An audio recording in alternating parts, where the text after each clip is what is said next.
Hey buddy, this is my audience.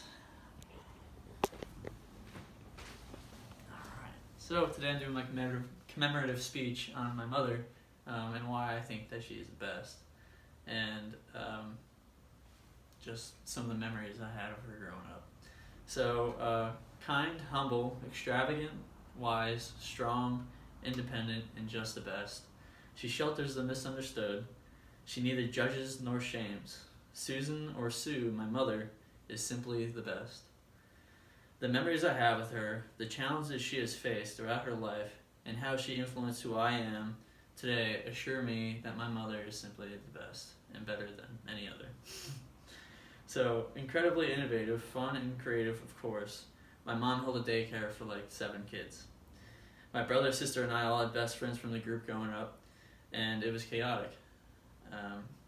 My dad wasn't always around due to work, and he used to travel a lot. It made him incredibly special, and sadly, growing up, my mom was like an authority figure, so we all kind of feared her.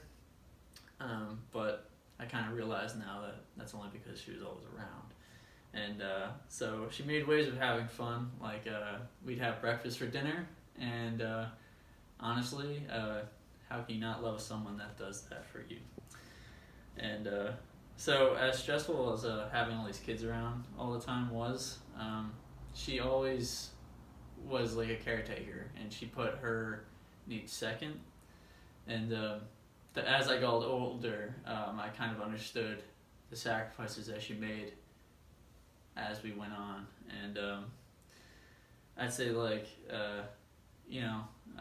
seeing her go out in the yard and saw wood, or put mulch on the ground, or repair plumbing or electrical.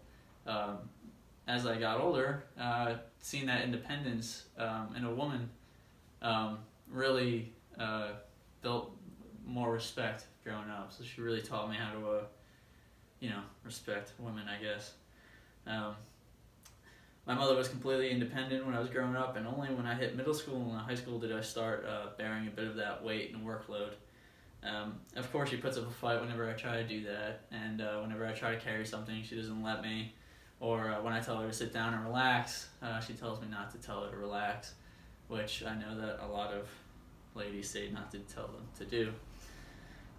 So last year, Thanksgiving, I wasn't able to go home, unfortunately. I didn't have the leave built up to go home or the means to get there, and it wasn't reasonable for me to go home, unfortunately. But I was prepared to just kind of hang out alone, and she drove 6 hours and stayed at a sketchy motel that she paid for $40 a night down in Ocean View. If you saw my mother, which you are seeing her on the PowerPoint right now, she holds her own in places like that, and it's something I really respect, because she drove 6 hours and all we did was drink beer and go downtown and eat some burgers, and that was an awesome Thanksgiving. So, where am I? So as I got older, I became more grateful for every memory I have had with my mother, or of my mother, and I think this is something we all take for granted. So go call your mom after I am done here today. It was sophomore year of high school. It was January 17th, 2011. It was just an average day.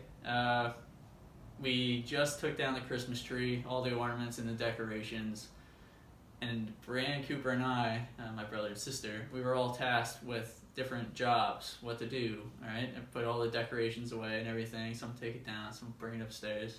My job was to lug 8 boxes up 2 flights of stairs, and I thought working in a smart way, which was just one at a time and gradually do the job throughout the day, made sense, but leaving them in the hallway upstairs between my mother's room and my room didn't make my mom so happy. So when I got new workout equipment for Christmas that year, and I was a lot younger, I was a sophomore in high school, and we were going to go to Vitamin Shop to get my first protein, and as we went outside, I realized it was cold, so I went back inside to get my sweater. When I was in my room, I realized how hot it was, and I didn't really take notice of anything at all. And when I left, I noticed on the way that the boxes were not there anymore. And I recalled hearing my mother fidgeting around in the attic. And I kind of put two and two together. She did the rest of the job for me. Cool, whatever. Check off the list, right? Now, we're driving to the mall. Oh, and my dog was freaking out. So we brought her with us, right? Good on us. So we headed to the mall, and we got a call from my neighbors. And he said that there was smoke billowing out my bedroom window. And he sent us a video and some photos, and it proved to be true. She turned into Jason Statham from The Transporter, and she spun the E350 conversion van we have around and made a dime on home in record speeds and time. And as scary as it was, I trusted her blowing red lights and cutting people off and almost killing me, because I know that she's got my back as a mother. She would never let anything come harm to me, because she knows how important everything was at the house. So we pulled up to the house, and I saw fire literally pouring out of my bedroom window, and I couldn't even bear. I didn't even want to be near that. I didn't even want to see any of that because of how my mother was, and I couldn't even bear to see her upset. And I think that's the main reason why I left. I couldn't care less about everything I had, and we had memories gone, things of value such as things I would never be able to gain back in 1,000 years. And, something you can only get once, like a movie ticket.